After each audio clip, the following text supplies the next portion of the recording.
2 जुलाई को लोकसभा में राष्ट्रपति के अभिभाषण पर धन्यवाद प्रस्ताव के दौरान प्रधानमंत्री नरेंद्र मोदी ने भी अपना भाषण दिया। 2 घंटों से भी ज्यादा देर तक चले पीएम के इस भाषण के बीच विपक्षी सांसद लगातार मणिपुर और नीट जैसे मुद्दे को उठाते रहे। विपक्षी सांसद लगातार मणिपुर को न्याय दो और वी वांट जस्टिस जैसे नारे लगाते दिखे। वहीं पीएम मोदी ने विपक्ष के नेता राहुल गांधी का नाम लिए बिना ही उन पर जमकर निशाना साधा। पीएम राहुल गांधी के भाषण को लेकर बोले, कल जो हुआ उसको देशवासी सदियों तक माफ नहीं करेंगे। इसके अलावा पीएम ने 131 साल पहले शिकागो में स्वामी विवेकानंद के भाषण का भी जिक्र किया। उन्होंने कहा कि हिंदू सहनशील हैं, अपनत्व को लेकर जीने वाला समूह है। आज हिंदुओं पर आरोप लगाने की साजिश हो रही है। बीते सोमवार संसद में राहुल गांधी ने अलग अलग धर्मों का जिक्र किया था। राहुल के इस बयान को भी पीएम मोदी ने संसद में उठाया। पीएम ने कहा कि निजी राजनीतिक स्वार्थों के लिए ऐसा खेल ये देश कैसे माफ कर सकता है।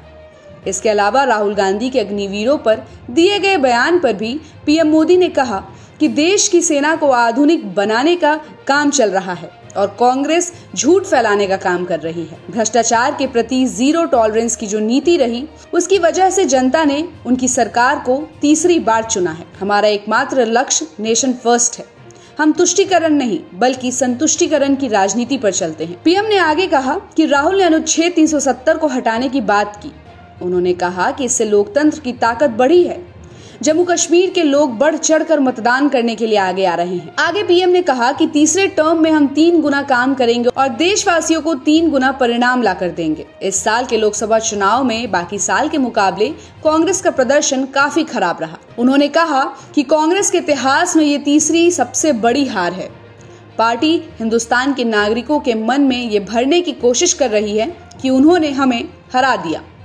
बच्चे का मन बहलाने का काम चल रहा है। बालक बुद्धि को कुछ समझ नहीं आता। हालांकि ये बात पीएम मोदी ने सीधा किसी का नाम लिए बिना कहा।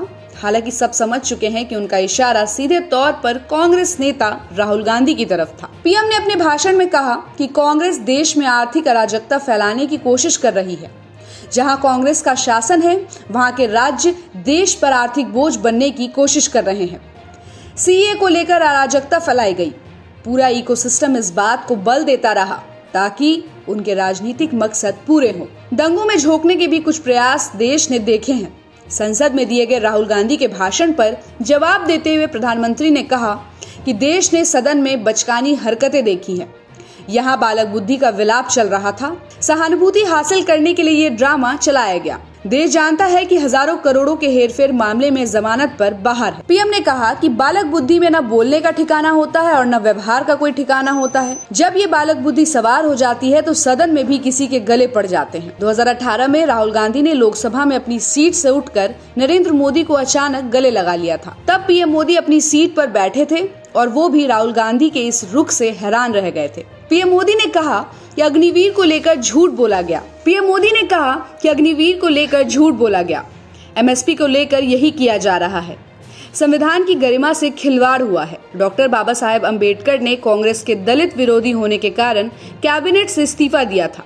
नेहरू ने भी दलितों पिछड़ों के साथ अन्याय किया। तो इस खबर पर आपकी क्या राय है, कमेंट करके जरूर बताइएगा। और ऐसी ही खबरों के लिए देखते रहिए सहारा समय का डिजिटल प्लेटफॉर्म। हमारे चैनल को लाइक और सब्सक्राइब करना बिल्कुल भी मत भूलिएगा।